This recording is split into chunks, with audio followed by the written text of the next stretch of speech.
Olá, sejam todos muito bem-vindos a mais um encontro dos Diálogos de um Rabino. Como você que me acompanha já sabe, esses encontros têm o apoio da Rosette, da Helbor e da Fullwood. Passo a fazer agora a apresentação do meu convidado de hoje. Ele é cientista político, professor, palestrante, um dos grandes nomes quando falamos de geopolítica, segurança e comportamento humano no Brasil. Fundador do Insight Geopolítico e professor da ESPM, ele se destaca por sua capacidade de traduzir temas complexos de maneira clara e acessível, seja em sala de aula, no plenário ou nas redes sociais. Foi deputado estadual em São Paulo, com uma votação e uma atuação voltada à educação, segurança pública e tecnologia. E também ocupou o cargo de secretário adjunto de segurança urbana da capital paulista. Presença constante na mídia, ajudando o público a compreender os desafios do nosso mundo, do mundo contemporâneo. Da inteligência artificial à polarização política, passando por guerras, conflitos e as transformações globais que moldam o nosso tempo. Quero chamar com muito carinho Reni Ozzy Cuquier. Seja bem-vindo, Reni. Obrigado, Rabino Michel. Um prazer estar aqui com você. Prazer é todo meu. Obrigado por ter aceito imediatamente o nosso convite. Sempre. Conversas boas sempre com você. Reni, quando a gente está falando aqui, o presidente dos Estados Unidos, Donald Trump, está fazendo uma visita no Oriente Médio. Hoje, segunda-feira à tarde, aqui em Nova York, a gente está gravando isso 4 e pouco da tarde em Nova York, 5 e pouco da tarde aí no Brasil.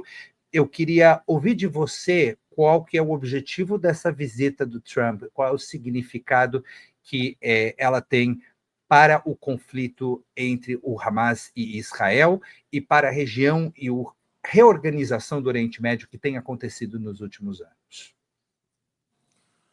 Olha, Rabino, eu acho que talvez o ponto mais importante e dessa visita, ou enfim, né, o desafio maior que sobra para o Trump nesse momento e para o Oriente Médio é a questão do programa nuclear iraniano. Eu colocaria isso em primeiro lugar. Em segundo lugar, um desfecho para Gaza, né? Algum tipo de arranjo, solução mais definitiva. Mas o programa nuclear iraniano é a pauta maior de todas. Existem vários outros assuntos paralelos, sei lá, um acordo entre a Arábia Saudita e Israel. Existem outros temas, mas eu colocaria eles num segundo plano, né, ou terceiro, dependendo aí de como a gente avaliar. Mas a grande discussão é como que a relação do Trump ou a sua administração ou as suas propostas vão impedir o Irã de ter uma bomba atômica. E claramente o Trump durante muito tempo criticou a via diplomática como uma solução não efetiva, incluindo o acordo que foi assinado entre os Estados Unidos e outras potências com o Irã para ele encerrar o seu programa nuclear. E esse acordo realmente tinha muitas falhas, a crítica do Trump fazia sentido, mas mesmo assim é, era uma solução diplomática, né? E agora é curioso ver o Trump escolhendo um caminho novamente diplomático para um problema que talvez não seja possível ser resolvido com a diplomacia. Porque é importante a gente contextualizar que o Irã tem todos os incentivos para enganar as potências, ou o mundo, ou com quem quer que ele assine um acordo de desmantelamento do seu programa nuclear. Ele não tem por que não enganar. E os métodos e mecanismos de verificação de um acordo são muito difíceis. Mesmo que você consiga acesso restrito ao país, o que normalmente não funciona bem desse jeito, é um país imenso. O Irã é gigantesco. Se Israel até hoje não conseguiu encontrar todos os túneis do Hamas em Gaza, que é um território infinitamente menor do que o Irã, imagina inspetores americanos ou do mundo inteiro procurando instalações nucleares subterrâneas escondidas debaixo da terra ou de montanhas pelo país. Claramente, isso não vai funcionar. E aí a gente se depara com uma situação que ela é recorrente, né, com esse tipo de problema internacionalmente. A mesma coisa foi feita com a Coreia do Norte. Ah, vamos fazer um acordo. E o regime norte-coreano decidido até a bomba atômica. E aí se ensaiava um acordo, se assinava um acordo, não tinha meios de verificar por completo, e a Coreia do Norte persistindo, avançando, até que chegou um dia ela teve a bomba. Todos os presidentes americanos que lidaram com aquela situação na Coreia do Norte, eles optaram em não enfrentar o problema de frente e jogar a sujeira para baixo do tapete. Basicamente, é o que a gente vem assistindo com o problema do programa nuclear iraniano. Todos os presidentes americanos, inclusive o Trump, no seu primeiro mandato e agora no seu segundo mandato, dá indícios de que vai lidar com a situação da mesma forma, fala uma coisa, o Irã não pode ter uma bomba, tem uma fala, né, pública desse tom, mas as medidas adotadas para evitar que o Irã tenha uma bomba, elas são meias medidas. É um acordo, por mais que ele seja desenhado e amarrado, a implementação dele, a verificação, não é efetiva para lidar com um país desse tamanho que está determinado a ter a bomba atômica. E aí, então, nos resta poucas opções. Uma delas é o uso da força. E o uso da força é ou os Estados Unidos tentarem destruir essas instalações ou permitir que Israel faça essa operação. O Trump, no seu primeiro mandato, não permitiu que Israel fizesse essa operação e também não quis fazê-la. O Trump, no segundo mandato, dá indícios que também não vai permitir. O Biden não permitiu que Israel fizesse e não quis que os Estados Unidos fizessem. Parece que nós temos uma repetição. O Bush não permitiu que Israel fizesse e também não quis fazer. O Obama não permitiu que Israel fizesse e também não quis fazer. Aí depois o Trump e depois o Biden. Então fica parecendo que os Estados Unidos e os seus líderes acham que um passe de mágica vai fazer esse problema desaparecer sem um custo político, militar, econômico muito alto. Porque sim, uma operação militar ela é complicada, mas precisa também de coragem, né, para lidar com um problema desse tamanho. E Uhum. me parece que a escolha é só vamos jogar para baixo do tapete. Entendi. Você falou da relação do Trump com Israel e da mensagem, né, do Trump para Israel com relação ao Irã. O fato de que o Trump está indo para o Oriente Médio, vai passar pela Arábia Saudita, vai passar pelo Catar, vai passar pelos Emirados Árabes, mas não vai para Israel. Alguma mensagem que deve ser interpretada como alguma forma de esfriamento na relação, e também o fato de que Trump está conversando diretamente com o Irã e que está conversando diretamente com o Hamas, deixando um pouco Israel de lado em todas essas conversas. O que está acontecendo lá? Olha, eu diria que eu não acho que é um distanciamento de Israel, mas eu também acho que as pessoas têm que ser um pouco mais críticas e racionais na hora de fazer as análises da posição do Trump sobre Israel. E o Trump, ele chegou tomando posse, fazendo Israel assinar um acordo com o Hamas e dizendo que ele iria soltar e libertar os reféns antes mesmo dele tomar posse, que ele iria acabar com as guerras antes dele tomar posse. E aí ele conseguiu um cessar-fogo temporário, onde uma parte dos reféns foram soltas, não todos, e além disso, ele também esse cessar-fogo não se manteve, porque é óbvio, você não tinha as bases para aquilo.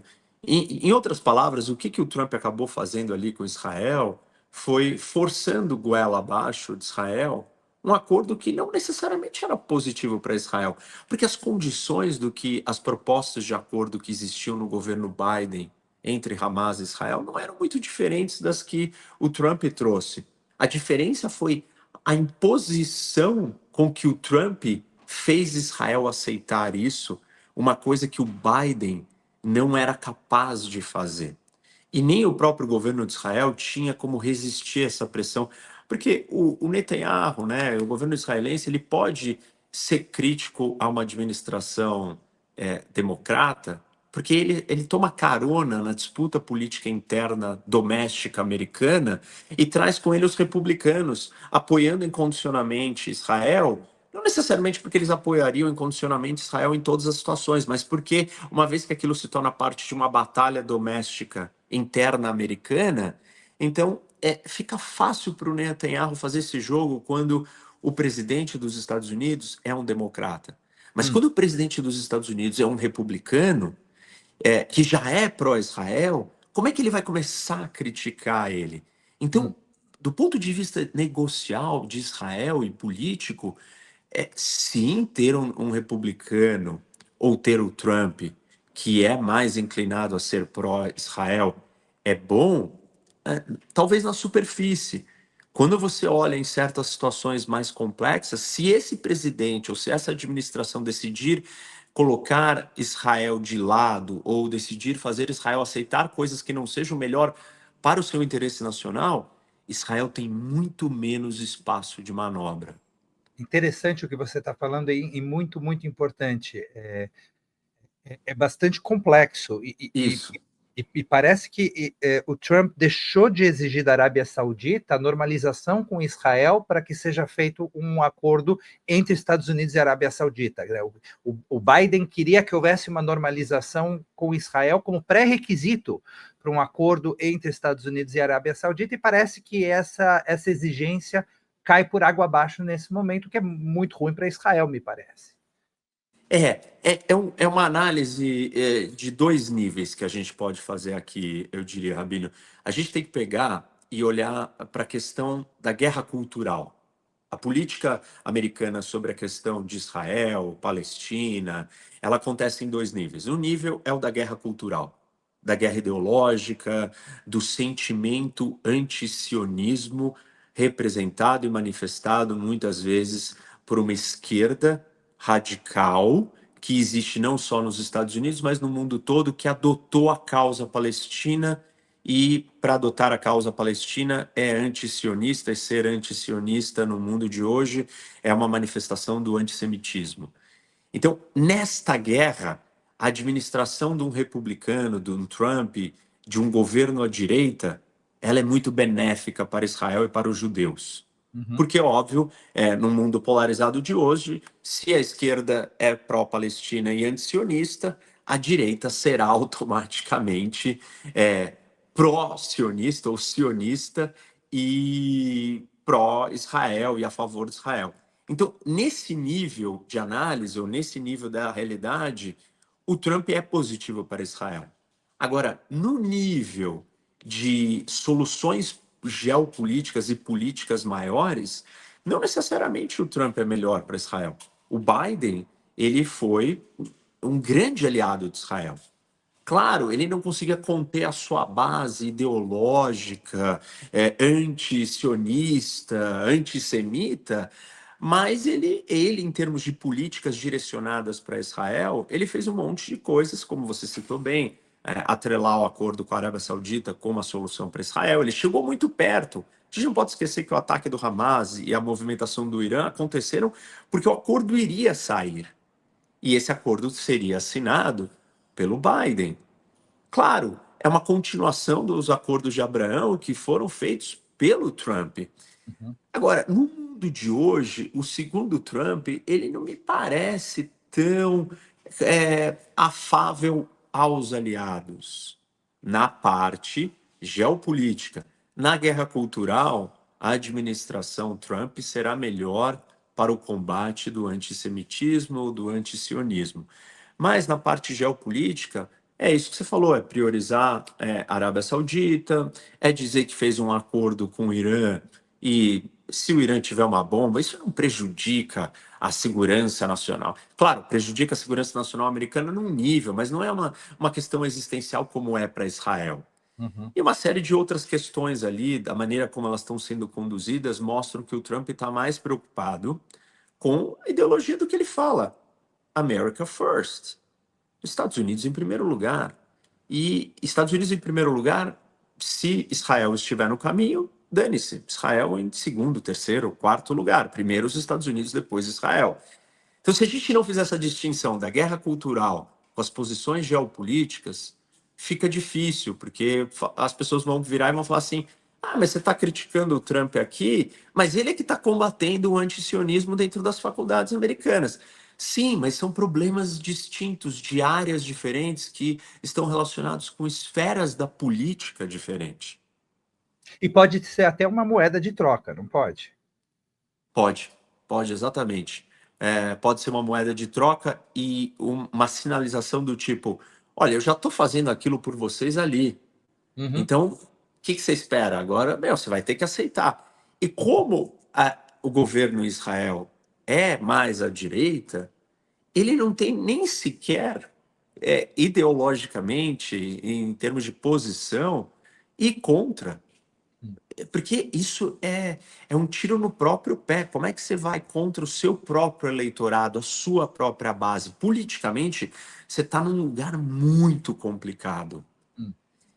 E é difícil a situação de Israel nesse momento. Eu diria que é difícil não só de Israel, mas de todos os aliados dos Estados Unidos. Todo mundo livre, todo mundo ocidental, todo mundo democrático está numa situação desconfortável pela maneira como os Estados Unidos privilegia a si mesmo, ok, que até aí tudo bem, mas privilegiar a si mesmo em detrimento dos seus aliados para fazer um agrado ou uma aproximação com ditaduras tão sanguinárias é um distúrbio na ordem internacional.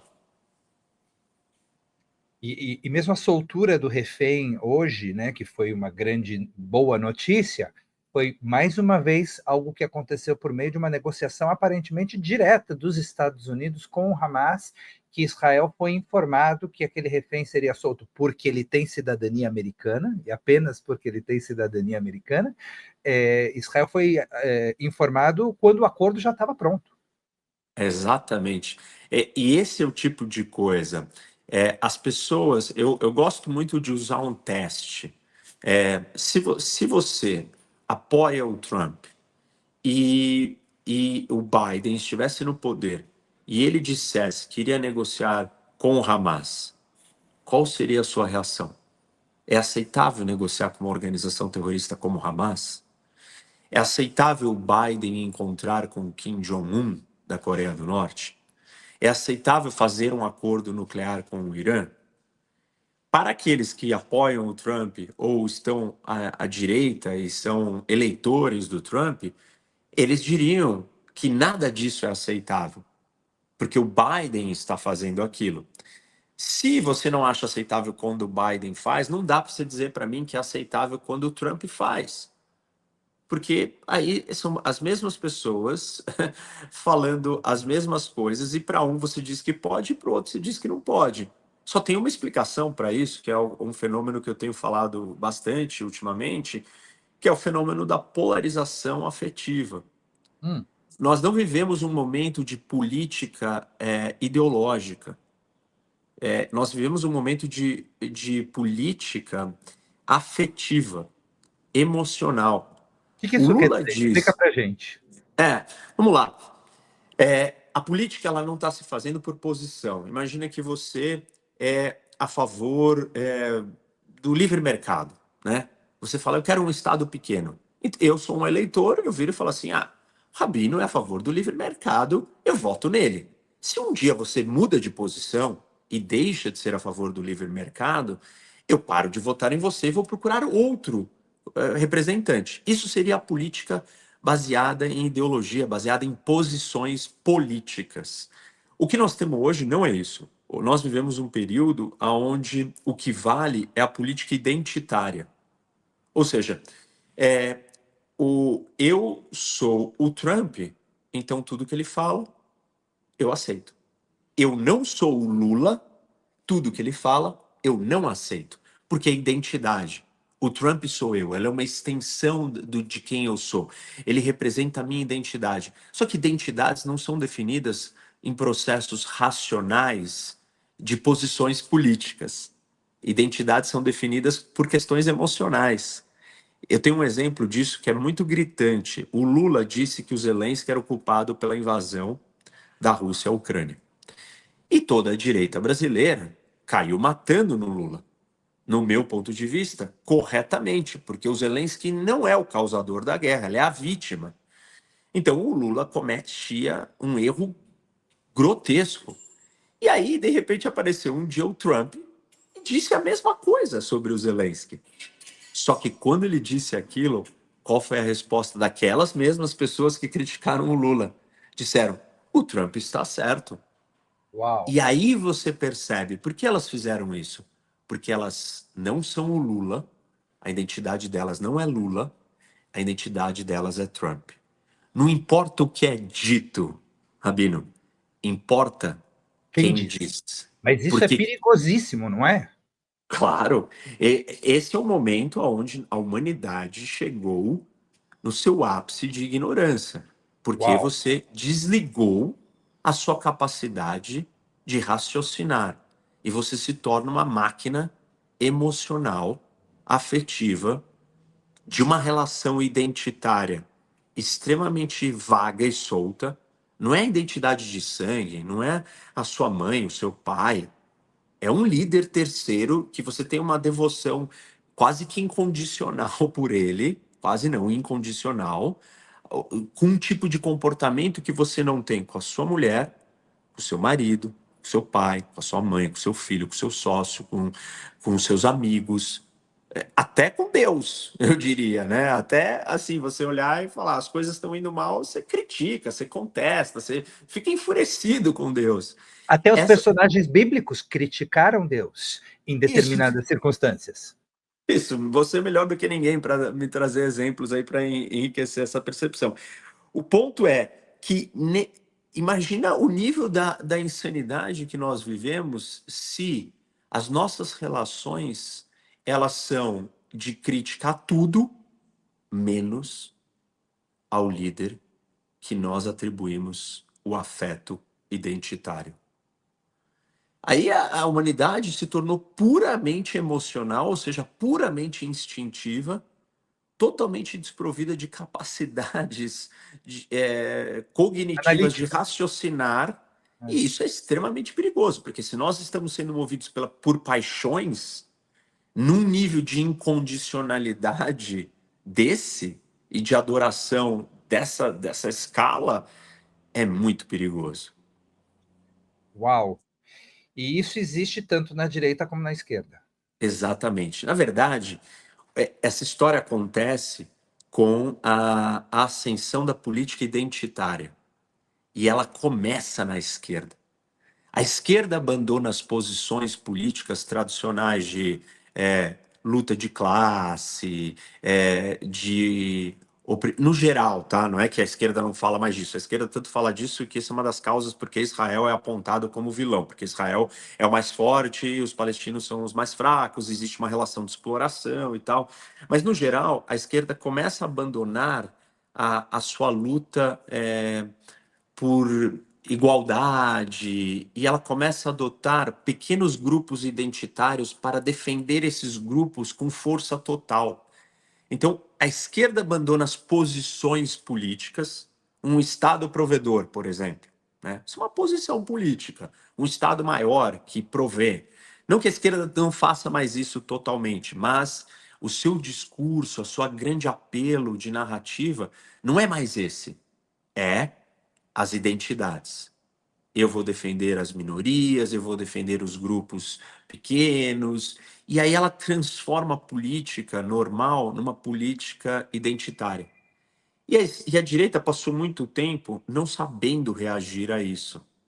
Até que nasce a direita identitária também, que é o que nós temos hoje. E aí é muito complicado, né? Porque são duas identidades. A política identitária, ela, por natureza, ela traz um elemento polarizador mais complexo, porque é quem você é. Não é só, você acredita numa coisa que eu não acredito. Tipo, não é uma coisa que te fere assim, olha, eu discordo de você, mas eu consigo conviver com isso se eu tiver alguma maturidade. Não dá para conviver com uma coisa que não sou eu, porque a política é sobre eu ser isso e você ser aquilo. Se é identitária, você tem muito menos campo para encontrar algum consenso. Não dá para eu ser você, não dá para você ser eu. É a minha identidade que está em jogo. É a definição de quem eu sou.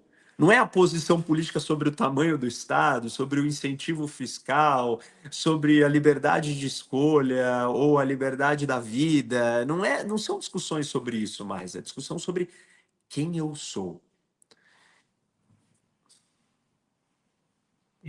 Uau, eu acho que é uma maneira fascinante de ver a realidade, assustadora, preciso confessar, né? Porque esses líderes que são líderes carismáticos passam a te conduzir para onde quer que eles para onde quer que interesse naquele momento e naquela circunstância. Quer dizer, o eleitor é uma massa de manobra que vai atrás desse líder onde quer que seja.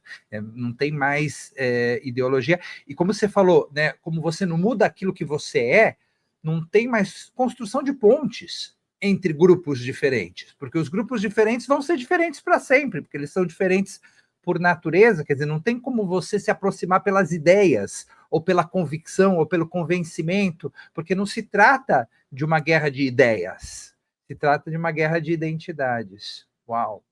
E o ponto importante aqui é voltar para o resgate da parte emocional. Por isso que é uma polarização afetiva. Porque esse processo todo ele é emocional. Não tem como, por isso que tem esse elemento do incondicional, da devoção pelo líder. Porque se fosse racional, você é capaz. Olha, realmente, na questão da guerra cultural, eu sou a favor do Trump, porque eu acho que a esquerda, a extrema esquerda, está fazendo coisas totalmente translocadas. Só que se você é racional, você consegue organizar as caixinhas. Então você fala, tá, na questão da guerra cultural, eu sou a favor do Trump. Mas na questão das tarifas, isso não faz sentido algum. Isso é um completo erro e uma coisa destrutiva. Na questão da geopolítica de invadir um aliado como a Groenlândia ou o Canadá, também não faz sentido algum. Na questão dessa leniência que as faculdades têm, aí eu concordo. Percebe? O processo racional, você aceita certas coisas e nega outras. Isso é ser racional. Se você Uhum. está envolvido emocionalmente, já se pressupõe uma cegueira, onde você aceita tudo ou nega tudo. Então, você não consegue mais extrair das pessoas que elas digam: olha, eu escolhi o Trump, eu prefiro o Trump, mas eu aqui acho que ele está errando. Entendeu? Não tem mais isso, Rabino. Curiosamente, esses dias, né, quando o Trump postou a foto dele vestido de papa, eu fiz um post. E aí eu virei e falei assim: olha, porque eu estava querendo investigar e testar cientificamente, né, ou empiricamente, essa questão da polarização afetiva. E eu escrevi assim, falando: olha, conservadores e católicos, o que vocês achariam se o Biden se vestisse e postasse uma foto com essa? Igualzinho, tudo igual. Eu não estou falando que ele já fez ou poderia ter feito, que a esquerda já fez com símbolos ou imagens religiosas. Eu não quero saber, eu quero saber desta imagem. Igual, do mesmo jeito, postada nas mesmas redes, na rede da Casa Branca e na rede da presidência oficial e na rede pessoal dele. Se essa imagem não incomoda vocês, não se incomodem com o meu questionamento reflexivo. Uhum. E joguei. Olha, de todos os posts que eu já fiz no meu Instagram, nos stories, esse foi o que deu o maior número de views na história desde que eu tenho o Instagram. Eu tive Uau! 280 mil views nesse stories. Uau! E eu tive muita resposta. E aí foi muito curioso, porque eu fiquei um pouco mais aliviado. A maioria das respostas que eu recebi foi a seguinte: eu sou conservador, eu sou católico, eu votaria no Trump, eu apoio o Trump, mas isso eu não gostei. Uhum. Ou seja, foi um respiro, um alento de racionalidade, né? o que que é a racionalidade. Eu posso concordar com A, B, C, D e discordar de F, G, H, I. E ali eu vi um primeiro ímpeto, e foi curioso, porque foi com religião. E aí talvez a gente, né, você possa refletir nisso melhor do que eu, mas a religião talvez mexa com uma emoção tão grande nas pessoas a ponto de elas questionarem a devoção incondicional ao seu líder populista. Pelo menos foi o que pareceu, ou que talvez dê para concluir desse episódio. Mas eu Quer achei dizer, positivo que teve uma discordância. E para mim é importante ouvir a discordância pelo uhum, sentido de que não é um negócio afetivo cego. uhum. Não, eu ia falar, talvez vai precisar de uma devoção para quebrar a outra. Isso. É mais ou menos isso. Eu falei, ó, cuidado, você está mexendo numa devoção muito grande. Que aí essa devoção tem uma história mais antiga, mais poderosa. Estamos falando de outra coisa, né? Aí eu não acho que as pessoas racionalmente vão querer comparar o líder delas à deidade, né? Ou à figura divina. Claro, claro. Embora muitas vezes se comportem como se fosse, Sim. né? No geral, o comportamento é sim como se eles tratassem a figura como uma figura divina. Talvez numa Infalível, né? comparação. Se você conseguir fazer eles trazer para a racionalidade essas pessoas e pedir para elas compararem diretamente, aí talvez elas caiam na real e não façam isso. Não achem que é comparável mesmo. Mas no calor das discussões políticas, elas tendem a se comportar como se fosse mesmo o líder religioso. E agora a pergunta do milhão: como a gente sai desse lugar onde a gente está? Olha, eu recentemente participei do TEDx, que é o TED Talks, né, o TEDx de Lisboa. E o meu tema da minha palestra foi sobre Terceira Guerra, né? Eu fiz ela em inglês e a minha pergunta foi: Are we heading towards World War III? Tipo, Uhum, estamos caminhando para a Terceira Guerra Mundial? E eu fiz uma pesquisa e uma análise histórica que eu comparei os períodos antes da Primeira Guerra, antes da Segunda Guerra e hoje, em 4 dimensões da vida humana: no social, no econômico, no militar e no político.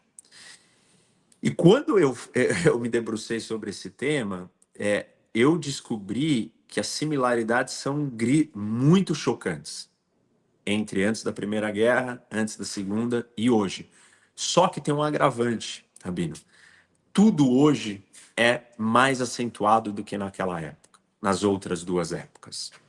hum, E esse comportamento emocionado, cego, irracional, leva, por exemplo, uma das consequências que levou nos dois períodos anteriores é a ascensão de ideologias extremas.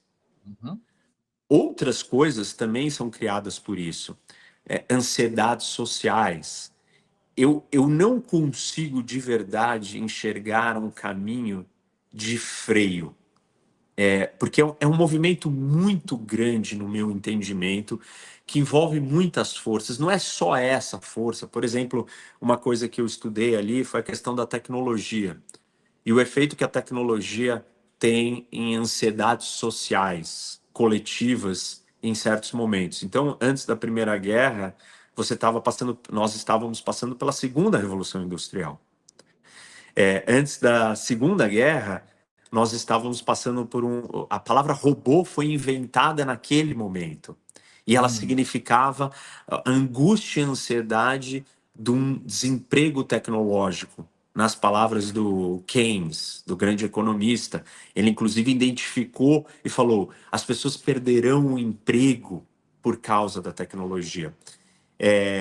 E várias outras questões sociais. Existia uma sensação de que a família, as tradições estavam sendo destruídas nesses dois momentos. As mesmas coisas existem hoje, só que hoje nós estamos nos deparando com uma tecnologia que ela não é invenção da eletricidade. A inteligência artificial ela não tem nada a ver com a eletricidade. Ela não tem comparação. Ela é a primeira vez que a espécie humana está diante de um encontro com uma outra espécie inteligente, Hum, que pensa. Isso nunca aconteceu na história inteira da humanidade. Isso não é igual a inventarmos a luz ou a uhum, energia elétrica. Não é a uhum, lâmpada, não tem nada a ver. É muito maior. Ou uhum. seja, o que eu quero dizer aqui é que todos os elementos que a gente pode comparar e eu enxergo similaridades com esses períodos, hoje eles são muito mais potentes. Eu não consigo dizer que tem uma fórmula certa para frear todo esse movimento.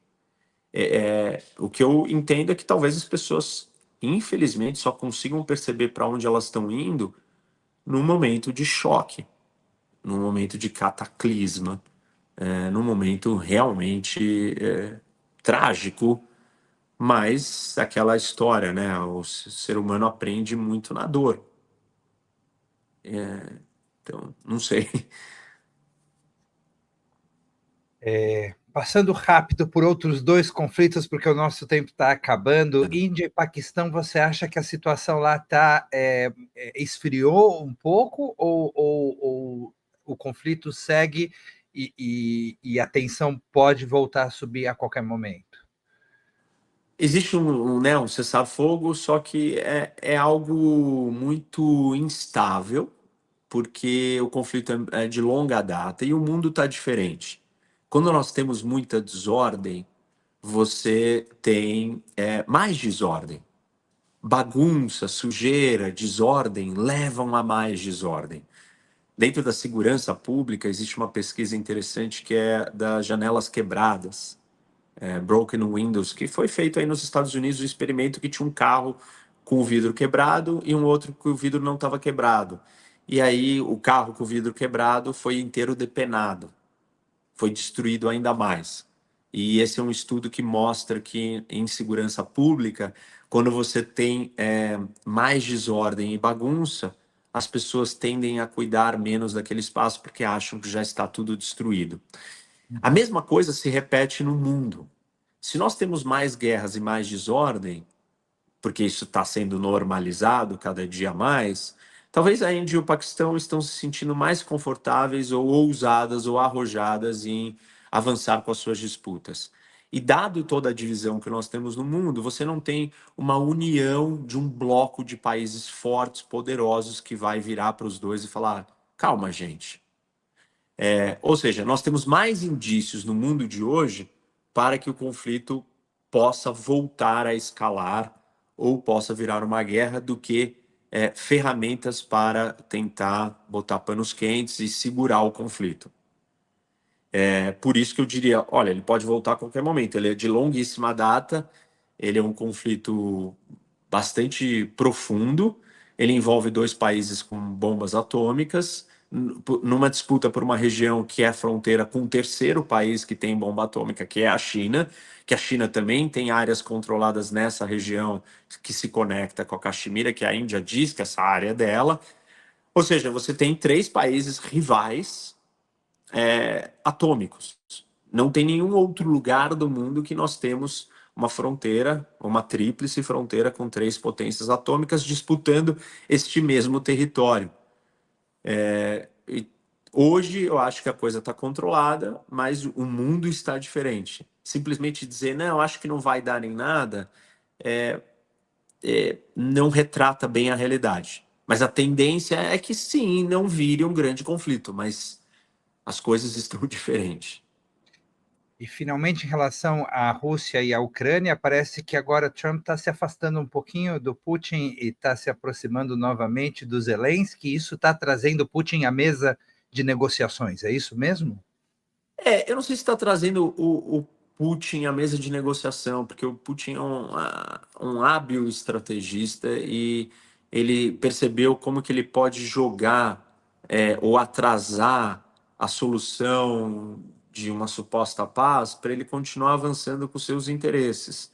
É, o Trump vai acabar percebendo, se ele for comprometido com a razão e não com o discurso da torcida, o discurso da retórica, a manutenção da sua base política, porque as pessoas precisam entender isso. O político ele está num palco e ele faz acenos diferentes. Ele tem um aceno que ele faz para a realidade, para lidar com os problemas reais, e o que ele acena para a torcida dele.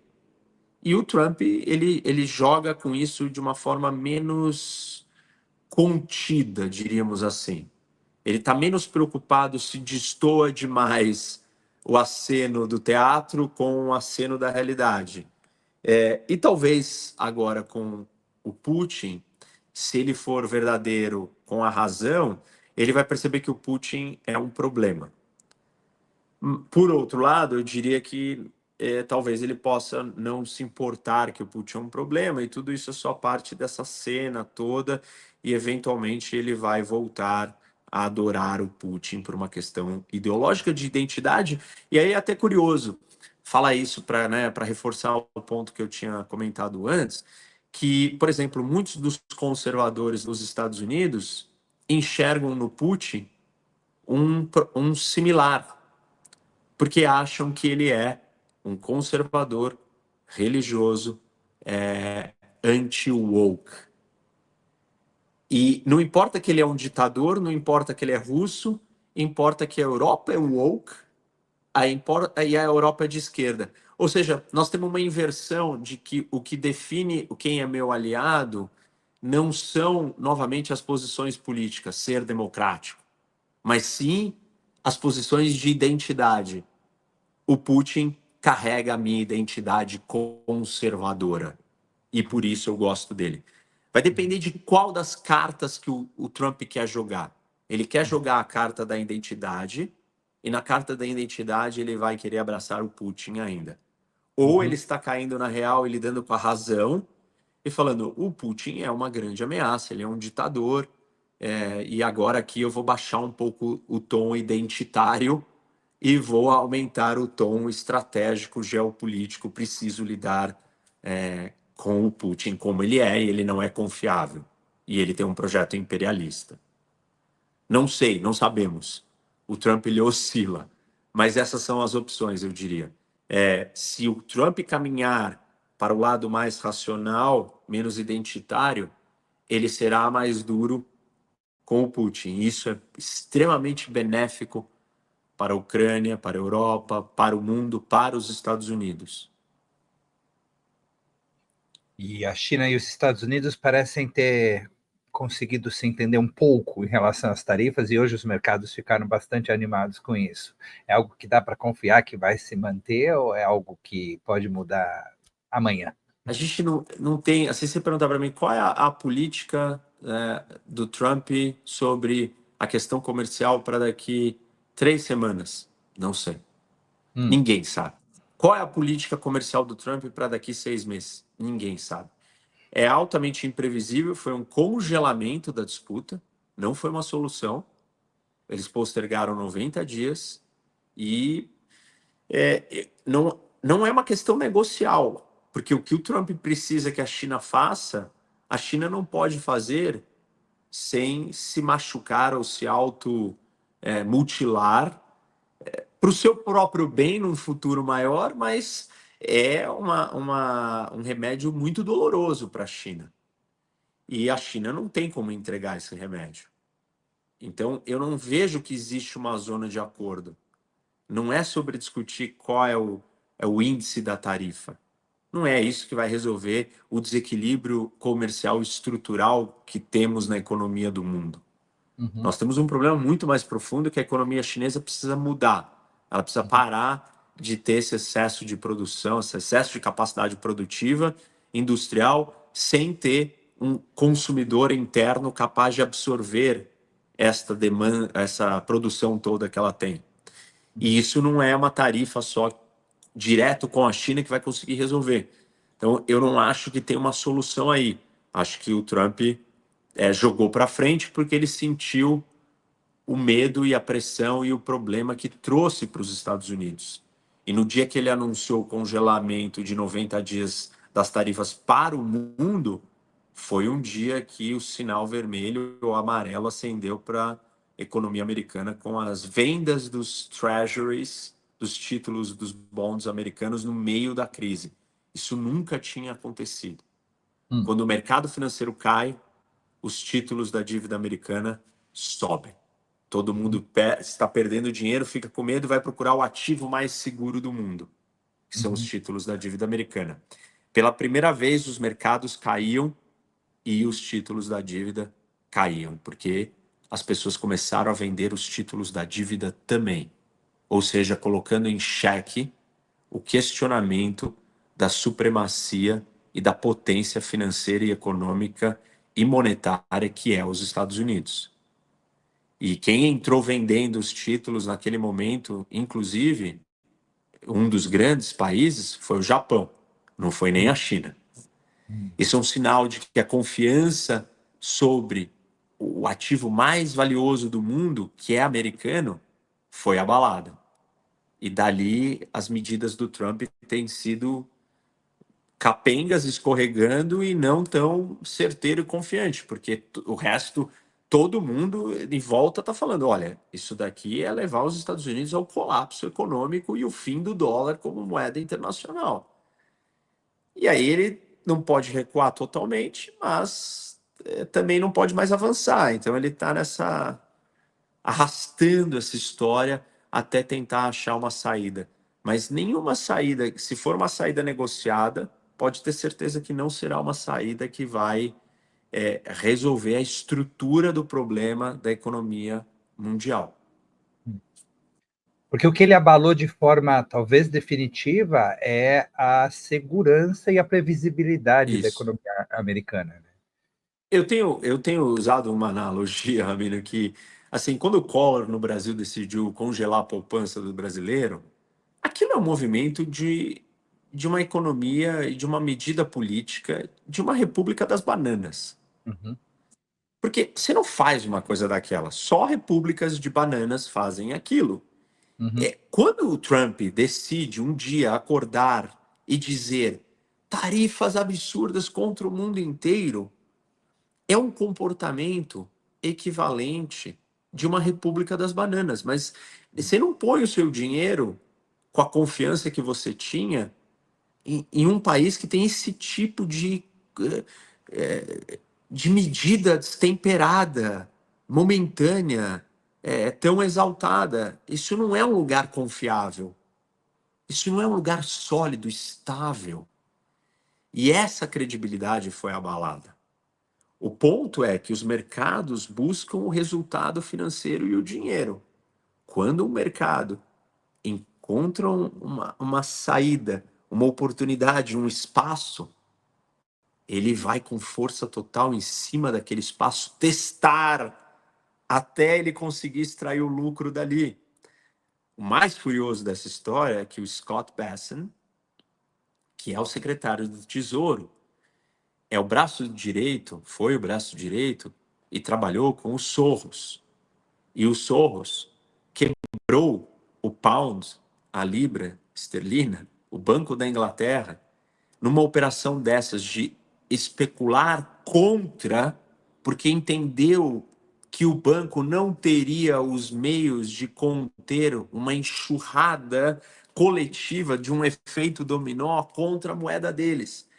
E o Scott Bessent estava, naquele momento, vivendo aquilo e fez ele ficar bilionário numa operação como essa. E essa é uma grande ironia, porque a medida do Trump abriu uma janela de exposição e vulnerabilidade para os Estados Unidos sofrer um ataque especulativo como esse. Além de mostrar para o mundo inteiro, todo mundo sabe qual é o botão de recuo do Trump.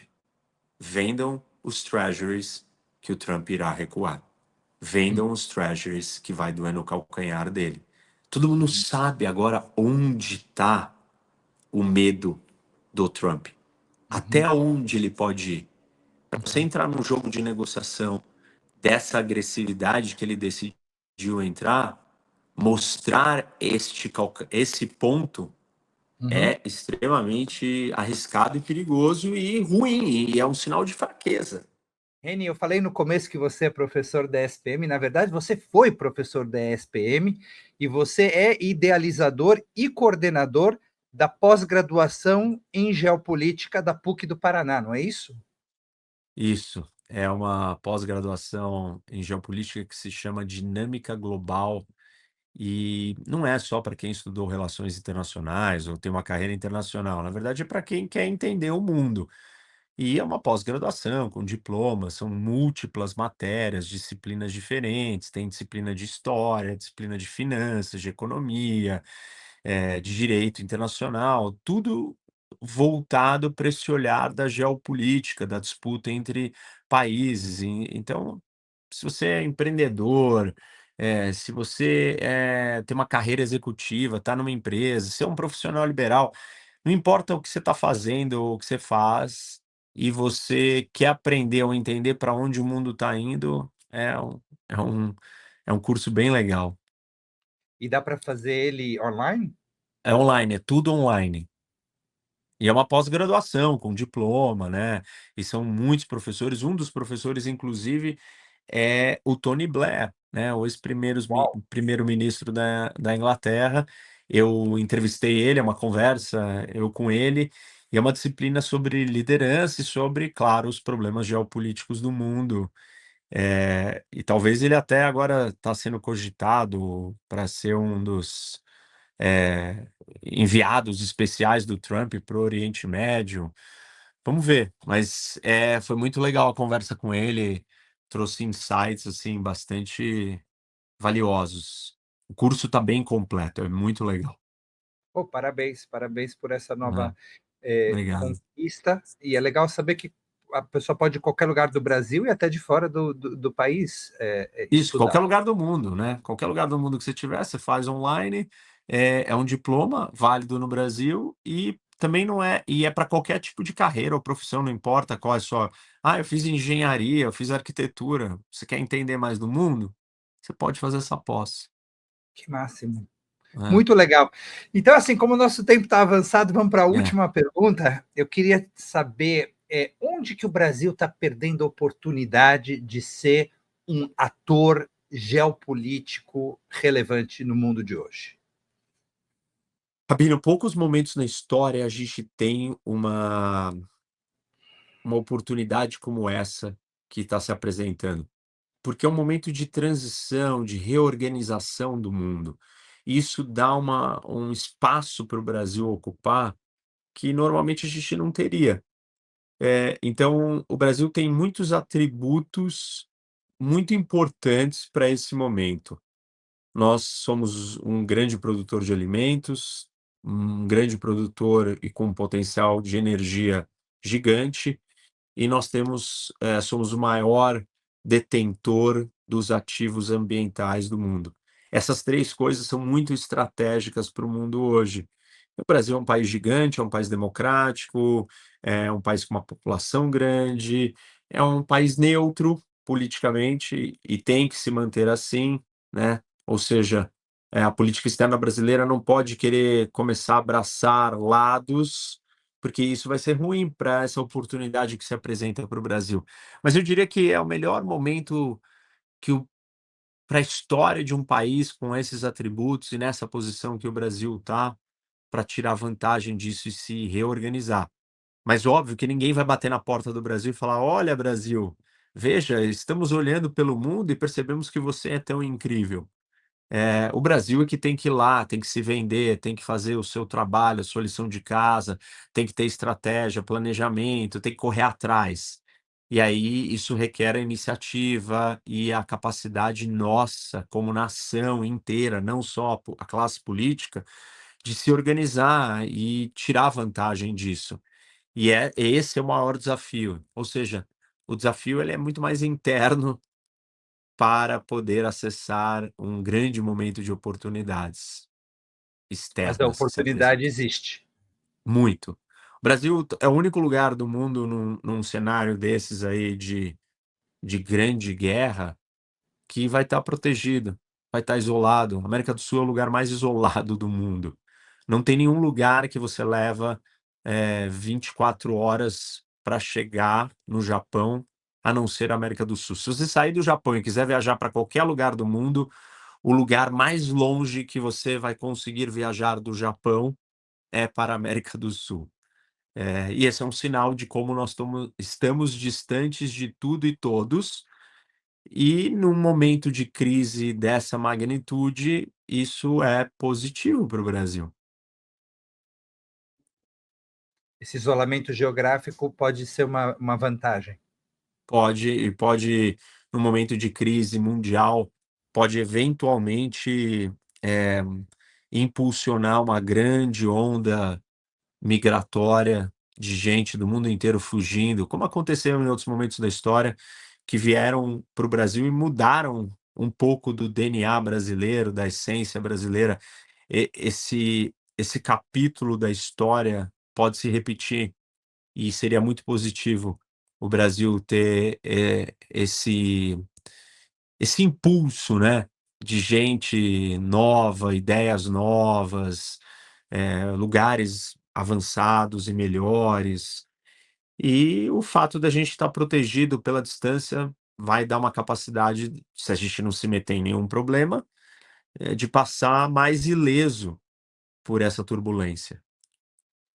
Primeiro rezar para a turbulência não acontecer, mas se ela se ela for necessária, estar bem posicionado é sem dúvida nenhuma uma vantagem. Reni Ozikukie, muito obrigado pela aula que você deu Obrigado, aqui para a Michel. gente. Eu pessoalmente adorei e Que aprendi bom. muitíssimo e até breve. Honrado. Muito feliz em ouvir isso e saber. Obrigado por estar aqui com você. Até uma próxima. Até uma próxima. Abração. Abraço. Tchau. Tchau.